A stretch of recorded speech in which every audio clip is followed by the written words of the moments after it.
November 3rd, 1943. Captain Tamechi Hara stood in the operations room of the cruiser Yahagi, studying the latest intelligence summary from Combined Fleet Headquarters. The document was marked "Secret" in red characters, and as Hara read through the American ship construction estimates, he understood why. The numbers seemed impossible. If you're enjoying this deep dive into the story, hit the subscribe button and let us know in the comments from where in the world you are watching from today. According to intelligence analysts, the Americans had commissioned 9 new Essex-class fleet carriers in 1943 alone, 9 carriers in a single year, more than the Imperial Japanese Navy had built in the previous decade. Hara read the list twice, checking each name against the dates. USS Essex, commissioned in December of 42, USS Yorktown, commissioned in April of 43, USS Lexington in February, USS Bunker Hill in May. The names continued down the page, each one representing a ship that should have taken years to build, yet appeared in American service within months of each other. He looked up at his executive officer. "Has this been verified?" "Multiple sources, sir. Submarine reconnaissance, radio intercepts, intelligence from neutral observers in American ports." The executive officer hesitated. "Captain, there's more. These are just the Essex class. The Americans are also building light carriers and escort carriers. The total number of carriers they commissioned this year exceeds 30. 30 carriers in 1 year. Hara felt something cold settle in his stomach. At the Battle of Midway, Japan had lost 4 carriers, and the loss had been catastrophic. The Navy had never recovered. The skilled pilots who went down with those ships could not be replaced. The industrial capacity to build new carriers at anything approaching the old pace simply did not exist, and now the Americans were building 30 carriers in the time it took Japan to repair the damage from a single battle. "Do the Americans know we can see these numbers?" Hara asked quietly. "Sir, these construction figures, are they trying to deceive us, plant false intelligence to make us overestimate their strength?" The executive officer shook his head. "The submarines photographed the shipyards directly. The ships are real, sir, all of them." Captain Hara had served in the Imperial Japanese Navy since 1923. He had watched Japan build its carrier force through the 1930s, had seen the pride and confidence of officers who believed Japanese naval aviation was invincible. He remembered the celebrations after Pearl Harbor, the absolute certainty that American industrial capacity had been exaggerated by Western propagandists. The Americans were soft, everyone said. They loved comfort more than sacrifice. They would never match Japanese fighting spirit. But Hara had also read the pre-war intelligence assessments that most officers ignored. The reports about American steel production, oil output, shipbuilding capacity. The numbers had been available before the war, sitting in files that no one wanted to examine because they contradicted what everyone wanted to believe. American steel production in 1941 had been 75 million tons. Japanese production, 7 million tons, a ratio of more than 10 to 1. Those numbers had seemed abstract before the war, just statistics in a report. Now they were materializing as ships, real ships, with real aircraft, crewed by real pilots, and they were appearing faster than Japan could sink them. Faster, Hara realized with growing horror, than Japan could even count them.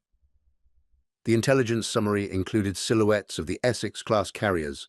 Hara studied them carefully. They were large, larger than any Japanese carrier, except Taiho.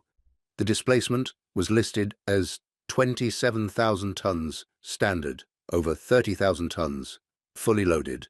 They could carry 90 to 100 aircraft. They had armored flight decks. They had radar-directed anti-aircraft fire. They had damage control systems so sophisticated that American carriers could survive hits that would sink Japanese carriers. But the size and capability were not what disturbed Hara most. What disturbed him was the uniformity. Every Essex-class carrier was built to the same design. The Americans had standardized carrier construction the way they standardized automobile production.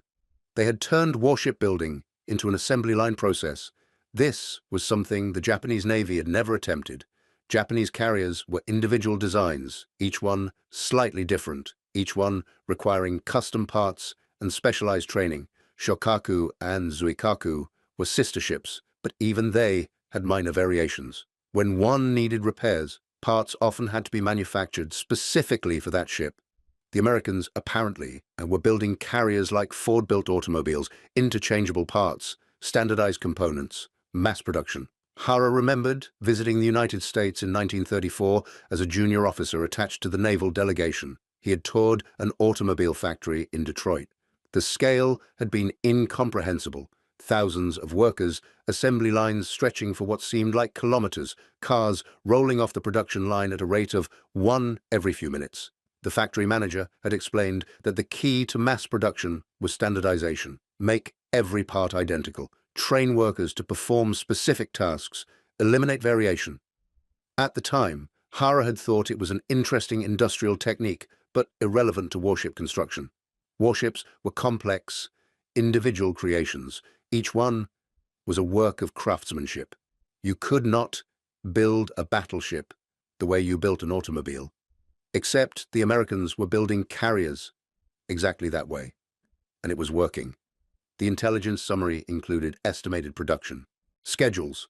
According to the analysis, the Americans planned to commission another 11 Essex-class carriers in 1944, 20 carriers of the same class in 2 years, plus the light carriers, plus the escort carriers being converted from merchant hulls at a rate that made Japanese analysts suspect the numbers were inflated because they seemed too absurd to believe. Hara did the mathematics. If the Americans commissioned 20 Essex-class carriers by the end of 1944, they would possess more fleet carriers than Japan had built in its entire naval history. And these were not the pre-war American carriers, the small experimental ships like Langley, or the limited designs constrained by treaty restrictions. These were purpose-built fleet carriers, designed after studying the lessons of early war battles, incorporating the latest technology, built without any treaty limitations. They were, Hara had to admit, probably better than Japanese carriers, possibly significantly better. The comparison was devastating to contemplate. Japan had started the war with 6 fleet carriers. After Midway, that number was reduced to 2, Shokaku and Zuikaku. The Navy had commissioned Taiho in 1944 and had several smaller carriers in service, but the total operational carrier strength remained far below pre-war levels, and the pilot shortage was even worse than the ship shortage. The Americans, meanwhile, had lost 4 fleet carriers in the first year of the war: Lexington at Coral Sea, Yorktown at Midway, Wasp in the Solomons, Hornet at Santa Cruz, 4 carriers, all sunk in combat, a devastating toll that should have crippled American naval aviation for years. Instead, the Americans had already replaced all 4 losses and built 16 more fleet carriers on top of that. They had absorbed catastrophic losses and emerged stronger than they started.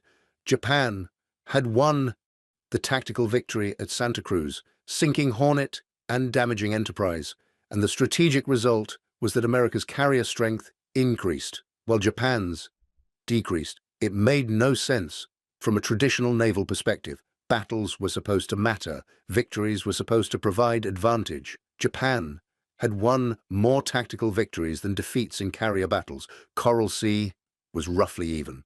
Midway was a catastrophic defeat, yes, but Santa Cruz had been a victory, and the Eastern Solomons had been a marginal Japanese success. Yet, somehow Japan was weaker now than at the start of the war, while America was overwhelmingly stronger. The answer, Hara knew, was not on the battlefield. It was in the shipyards. It was in the industrial capacity that turned steel and aluminum and oil into warships faster than combat could destroy them. It was in the training programs that produced new pilots faster than battles killed them. It was in the logistics networks that kept ships supplied and operational.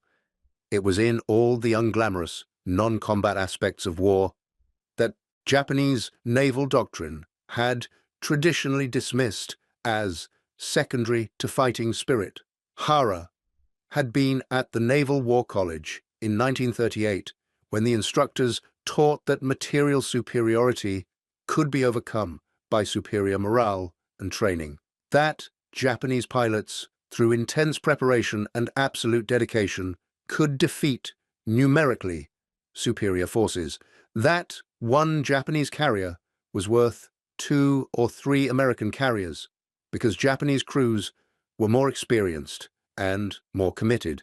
This doctrine had seemed reasonable in 1938. It had even seemed reasonable in 1942 after Pearl Harbor and the Indian Ocean raid.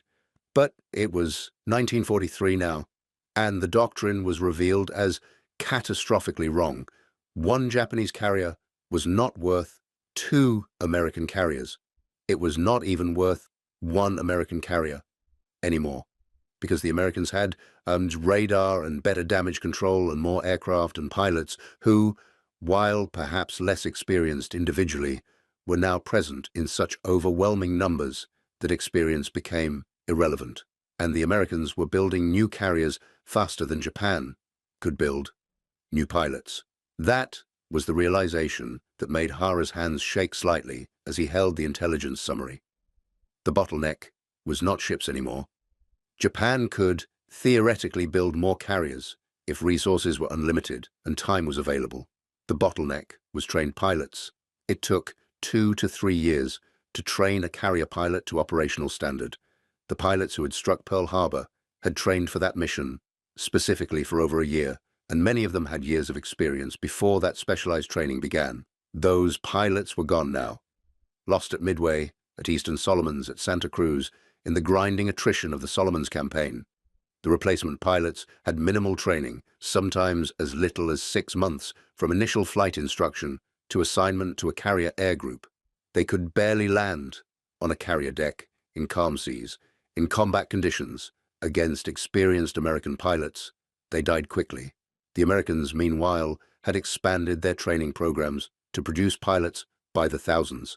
Hara had read reports of American training facilities in Texas and Florida, sprawling complexes where hundreds of pilots trained simultaneously. The Americans had enough fuel to let student pilots practice for hundreds of hours. They had enough aircraft to replace training losses without impacting operational strength. They had enough instructors to maintain high training standards while still producing pilots at scale. Japan had none of these advantages. Fuel was scarce and growing scarcer as American submarines interdicted tanker traffic. Aircraft production could not keep pace with losses. Experienced pilots who should have been training replacements were instead flying combat missions because there was no one else qualified to fly them. And when those experienced pilots died, they took their irreplaceable knowledge with them. The mathematics were brutal and simple. Every month, Japan's carrier aviation grew weaker. Every month, American carrier aviation grew stronger. The gap was widening, not closing, and there was nothing Japan could do to reverse this trend. Hara set down the intelligence summary and looked out at Yahagi's bridge windows at the anchorage at Truk. Several carriers were visible in the distance, riding at anchor. They looked powerful, impressive. But Hara knew that appearances were deceiving. Those carriers had partially trained air groups. Their supplies were limited. Their fuel reserves were low. They were fighting ships in name, but their actual combat capability was a fraction of what it appeared. Meanwhile, somewhere in American waters, Essex-class carriers were sliding down shipyard ways at a rate of nearly 1 per month. Each one fully supplied, fully fueled, with a complete air group of trained pilots ready to deploy, each one adding to an American carrier force that already outnumbered Japan's remaining carriers by a significant margin. "Sir," the executive officer was waiting for orders. "File this summary," Hara said quietly. "Make sure the operations staff sees it." "Should I forward it to the other ship captains?" Hara considered. The information was classified, but it was also crucial. Every officer needed to understand what they were facing. "Yes, distribute it to all ship commanders. They should know." After the executive officer left, Hara remained in the operations room, staring at the intelligence summary. 9 Essex-class carriers in 1 year, 11 more planned for the next year, 20 total. And that was just one class of carrier. The Americans were also building Independence-class light carriers on converted cruiser hulls. They were building escort carriers by the dozens, maybe by the hundreds. The exact numbers were unclear, but the trend was undeniable. America was building carriers faster than Japan could sink them, much faster, catastrophically faster. There was a battle coming. Hara could feel it. The Americans were advancing through the Central Pacific, taking the Gilbert Islands, preparing to strike the Marshalls. Eventually, they would reach the Marianas. And when they did, the combined fleet would have to fight. It would be the decisive battle that Japanese naval doctrine had always anticipated. The great engagement, where superior Japanese fighting spirit and tactical excellence would overcome American material advantage. Except Hara no longer believed that outcome was possible. How could fighting spirit overcome 20 Essex-class carriers? How could tactical excellence prevail against radar-directed fighter control and hundreds of well-trained American pilots? How could Japan win a decisive battle when America could lose the battle and still emerge stronger because their shipyards produced replacements faster than combat produced losses? The war was lost. Hara understood this with absolute clarity, not lost in some future battle, not lost because of some tactical error, but lost already. Lost before it began, lost in the industrial capacity that Japan lacked and America possessed. Admiral Yamamoto had been right. They had awakened a sleeping giant, and now that giant was building ships. February 17th, 1944. Admiral Minechi Koga stood in his office at Palau, reading the after-action reports from the American raid on Truk. The numbers were worse than the initial assessments suggested. 2 light cruisers sunk, 4 destroyers sunk, 3 auxiliary cruisers sunk, 26 merchant ships sunk, approximately 200 aircraft destroyed, most of them caught on the ground.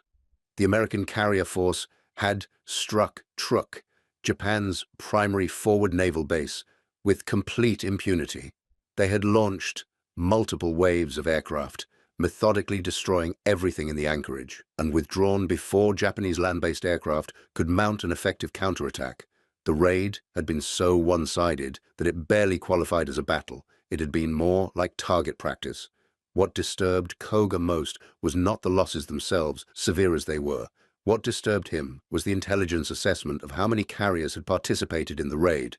The analysis counted at least 9 fleet carriers and several light carriers. 9 fleet carriers in a single task force.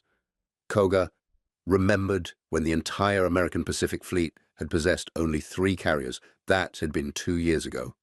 Now, they were deploying 9 carriers in a single operation against 1 target, and intelligence indicated they had more carriers operating elsewhere in the Pacific simultaneously. The numbers suggested the Americans now possessed somewhere between 15 and 20 operational fleet carriers, plus an unknown but substantial number of light carriers and escort carriers. Koga walked to the map table and studied the Pacific theater. The Americans were advancing on multiple axes. In the South Pacific, they were moving up the Solomon's chain. In the Central Pacific, they had taken the Gilberts and were preparing to strike the Marshalls. Each advance was supported by carrier task forces that appeared and disappeared, struck and withdrew, operated with a flexibility that Japanese carriers could no longer match. The problem was not just numbers. The problem was operational tempo. American carriers could sustain continuous operations in ways that Japanese carriers could not. They had the fuel reserves, the spare parts, the replacement aircraft, the supply networks to keep task forces at sea for months. Japanese carriers had to return to port frequently for replenishment, and increasingly those ports were within range of American air attack. Truk had been considered safe, too distant from American bases for sustained attack. The carrier raid proved that assumption catastrophically wrong. If Truk was not safe, nowhere was safe. The Americans could strike any target in the Pacific now, supported by carrier forces so large that Japanese land-based aviation could not stop them. Koga had requested detailed intelligence on American carrier construction. The report that arrived in late February made him wish he had not asked. According to the analysis, the Americans had commissioned 14 Essex-class carriers by February of 1944, 14 ships of the same class, all built within 18 months. The report included photographs taken by a neutral observer in an American port showing multiple Essex-class carriers fitting out simultaneously at a single shipyard. Multiple carriers at one shipyard. Koga stared at the photographs. He had visited Japanese shipyards. He knew the industrial effort required to build a single carrier. The steel, the machinery, the skilled workers, the specialized components. Building one carrier occupied a major shipyard for 2 years, and the Americans were building multiple carriers simultaneously at individual yards, and they had multiple yards doing this. The strategic implications were overwhelming. Even if Japan won every remaining carrier battle, even if Japanese pilots achieved impossible kill ratios, even if everything went perfectly in Japan's favor, the Americans would still have more carriers next year than this year. They would still be stronger in 1945 than in 1944. The trend was irreversible. Koga had proposed Operation Z, a defensive strategy that would draw American carriers into a decisive battle near the Marianas, where Japanese land-based aircraft could support the fleet. The plan assumed Japan could concentrate its remaining carriers, perhaps 6 or 7 operational ships, and combine them with land-based aviation to achieve local superiority. It assumed one great battle could turn the tide. But looking at the intelligence on American carrier production, Koga understood that even victory in Operation Z would accomplish nothing. Suppose Japan sank 5 American carriers in the battle, a devastating blow, the kind of victory that should cripple American naval aviation. The Americans would replace those 5 carriers within 3 months. Meanwhile, Japan could not replace its losses at all. The mathematics of attrition were impossibly unfavorable. This was not a war Japan could win through tactical excellence. This was a war of industrial capacity, and in that contest, the outcome had been determined before the first shot was fired. Lieutenant Commander Masatake Okumiya, an aviation staff officer, entered Koga's office with another intelligence summary. This one concerned American pilot training programs. Okumiya's face was pale. "Admiral, you need to see this." Koga took the report. It detailed the expansion of American naval aviation training. The numbers seemed inflated, possibly propaganda, but even if they were exaggerated by 50%, they were terrifying. The Americans were training carrier pilots at a rate of approximately 3,000 per year. 3,000 pilots. Japan's entire carrier aviation force at the start of the war had been fewer than 2,000 pilots. "Is this confirmed?" Koga asked. "Multiple sources, sir. The Americans are not hiding it. They publish their training figures in newspapers." Okumiya paused. "Sir, they are training more pilots in 1 year than we have trained in the entire war." Koga read through the details. The Americans had established massive training complexes in Florida, Texas, California. They had enough fuel to give student pilots hundreds of hours of flight time before they ever reached an operational squadron. They had enough training aircraft that crashes and accidents did not impact the program. They had standardized their training so thoroughly that pilots could transfer between carriers with minimal adjustment because all Essex-class carriers operated identically. This last point struck Koga as particularly significant. Japanese pilots trained on specific carriers because each carrier had unique characteristics. A pilot who trained on Shokaku needed additional training to operate from Zuikaku, even though they were sister ships. This meant Japanese carriers could not easily share pilots. Each ship needed its own specialized air group. American pilots, apparently, could operate from any Essex-class carrier interchangeably. If a carrier's air group suffered heavy losses, pilots from another carrier could transfer over immediately. If a carrier was damaged and its air group needed to relocate, they could land on any other Essex-class carrier without difficulty. The standardization provided flexibility that Japanese carriers completely lacked. "How many carriers do the Americans have now?" Koga asked quietly. Okumiya consulted his notes. As of February, approximately 16 fleet carriers operational, at least 8 more in various stages of construction, 30-plus light carriers and escort carriers already commissioned, with more building. If you find this story engaging, please take a moment to subscribe and enable notifications. It helps us continue producing in-depth content like this. 16 fleet carriers. Koga remembered the confidence of December 1941, when Japan had 6 carriers and America had 3. The ratio had favored Japan 2-1.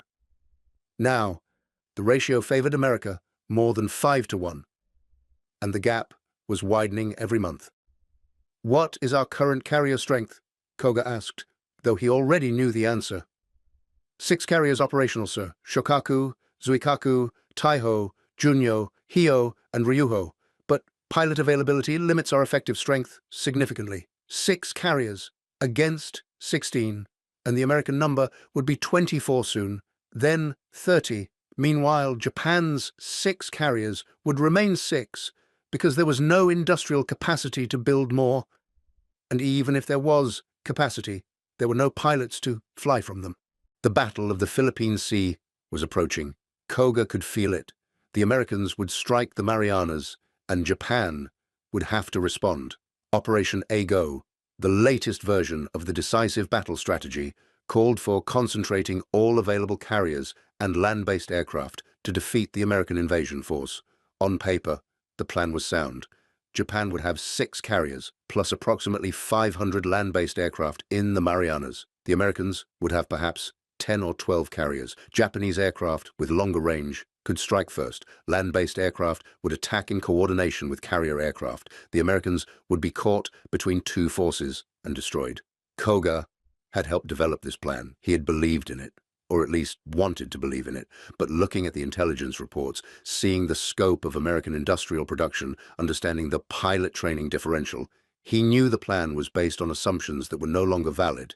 The assumptions were that Japanese pilots were still superior in training and experience, that Japanese aircraft still had meaningful technical advantages, that land-based aircraft in the Marianas could operate effectively, that the Americans would commit their carriers in a way that made them vulnerable. None of these assumptions were true anymore.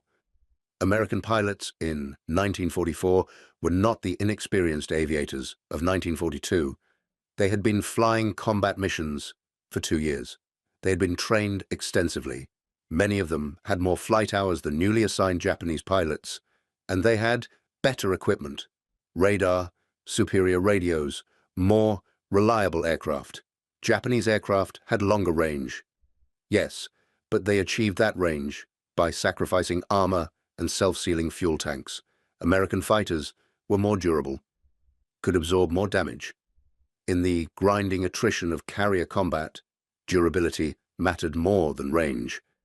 If you're enjoying this deep dive into the story, hit the subscribe button and let us know in the comments from where in the world you're watching from today.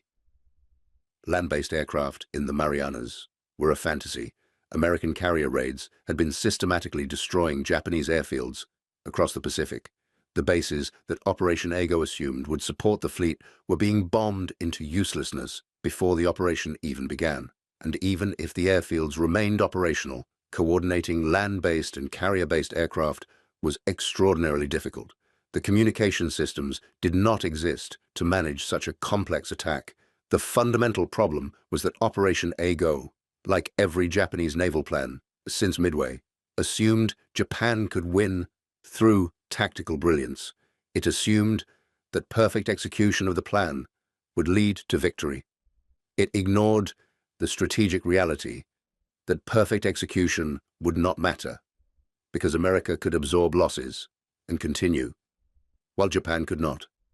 Koga walked to his window and looked out at Palau Harbor.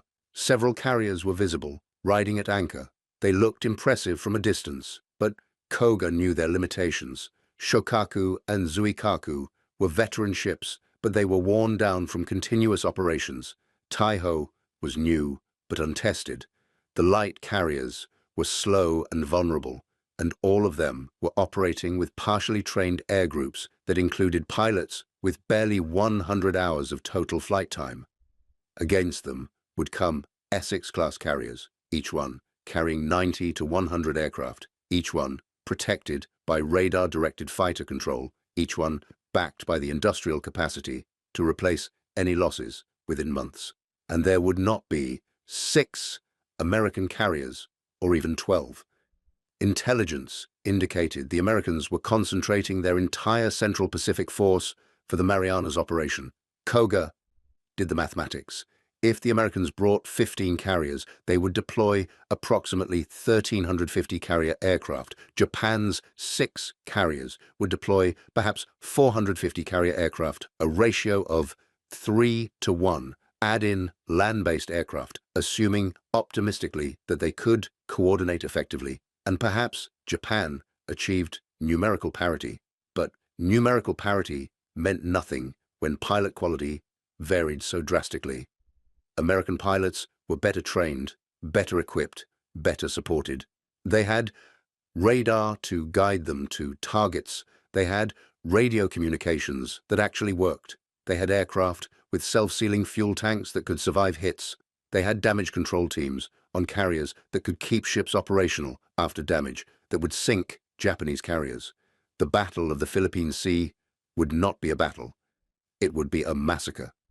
Koga understood this with perfect clarity.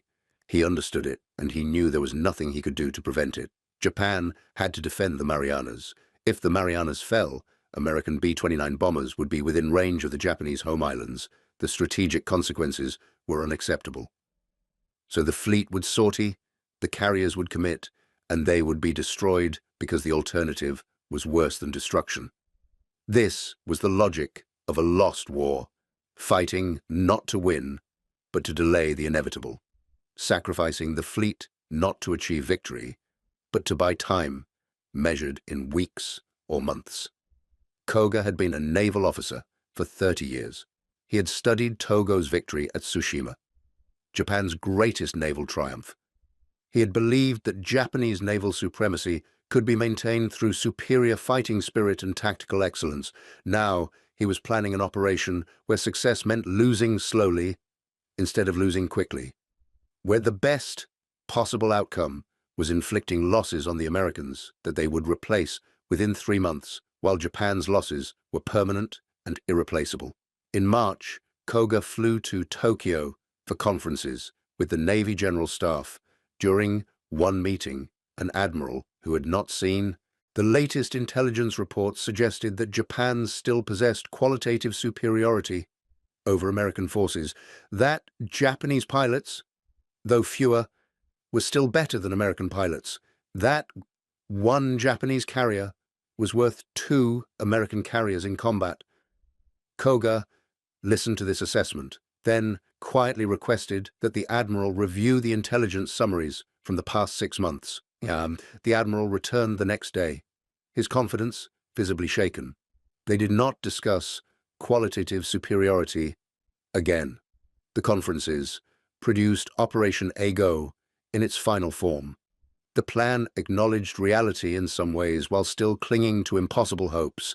It recognized that Japan no longer had the strength to take the offensive. It accepted that the coming battle would be defensive, but it still assumed that perfect tactical execution could overcome strategic disadvantage. Koga returned to Palau in late March. On March 31st, he boarded a transport aircraft to fly to Davao in the Philippines for an inspection tour.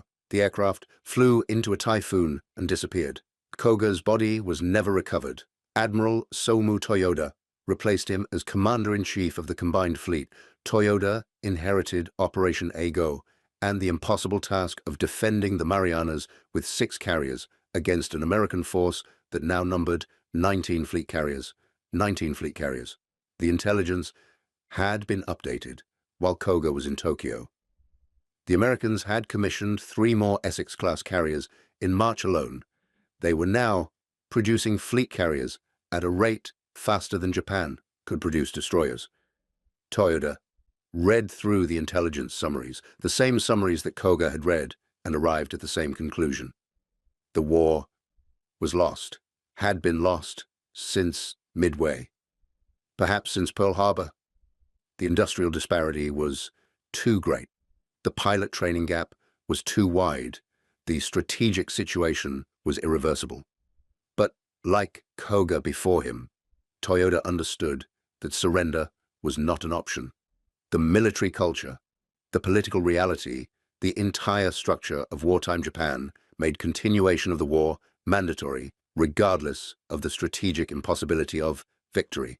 So, he approved Operation Ego and began preparing the fleet for the Battle of the Philippine Sea. Captain Tamechi Hara, now commanding a destroyer squadron, received orders to sortie in support of the carrier force. He read the operation plan carefully, noting the assumptions about land-based air support, about tactical coordination, about achieving local superiority through concentration of forces. He remembered the intelligence summary he had read in November, the one that detailed 9 Essex-class carriers commissioned in 1943. That had seemed impossible at the time. Now, 6 months later, the Americans had 19 fleet carriers. In another 6 months, they would have 25 or 30. Hara understood that Operation Ego was not designed to win the war. It was designed to avoid losing the war too quickly, to delay American advancement, to make the enemy pay a price, even if that price was meaningless in the larger strategic context. He also understood that his squadron would probably be destroyed in the operation, that the carriers they were escorting would probably be sunk, that the pilots flying from those carriers would probably die, not because of tactical errors or strategic mistakes, but because Japan was fighting a war it could not win against an enemy whose industrial capacity made victory inevitable. The orders were clear. The duty was absolute. Hara prepared his ships for sortie, knowing that preparation was futile, that excellence in execution would not change the outcome, that they were sailing into a battle they had already lost. May 19, 1944. The mobile fleet sortied from Tawi-Tawi in the Philippines. Admiral Jisaburo Ozawa commanded from the carrier Taiho. The fleet included 9 carriers, 5 battleships, 11 heavy cruisers, 2 light cruisers, and 28 destroyers. It looked impressive on paper, a powerful concentration of naval strength, but Ozawa knew the reality. Behind the impressive numbers, the 9 carriers included 3 light carriers with limited aircraft capacity. The air groups were filled with partially trained pilots, many with fewer than 6 months of flight experience. The fleet had fuel for 1 sortie, 1 battle, and then it would have to return to port because Japan's oil reserves were nearly exhausted. Against this force, the Americans were deploying 15 fleet carriers, 7 fast battleships, 8 heavy cruisers, 13 light cruisers, and 69 destroyers. American carrier aircraft numbered approximately 900. Japanese carrier aircraft numbered approximately 430. The mathematics were brutal. Even if Japanese pilots achieved a 2-to-1 kill ratio, which was wildly optimistic given their training levels, the Americans would still win through sheer numerical advantage, and the Americans would replace their losses within months, while Japan's losses were permanent. Ozawa understood this. Every senior officer in the mobile fleet understood this. They were sailing to a battle they could not win, sacrificing a fleet they could not replace, fighting because the alternative to fighting was surrender, and surrender remained unthinkable. The Battle of the Philippine Sea began on June 19th. American radar detected Japanese aircraft at extreme range. American fighters, directed by fighter control officers watching radar screens, intercepted the Japanese strike packages long before they reached the American carriers. The slaughter that followed would be called the Great Marianas Turkey Shoot by American pilots. Japanese aircraft fell in waves. The inexperienced pilots, many making their first combat mission, could not cope with the aggressive American fighter tactics. They could not evade radar-directed interceptions. They could not survive long enough to reach their targets. Those few who got through faced intense anti-aircraft fire from ships equipped with proximity-fused shells and radar-directed guns. By the end of the first day, Japan had lost approximately 300 aircraft. 300 aircraft, more than half the mobile fleet's air strength, destroyed in 1 day of combat. The Americans lost approximately 30 aircraft.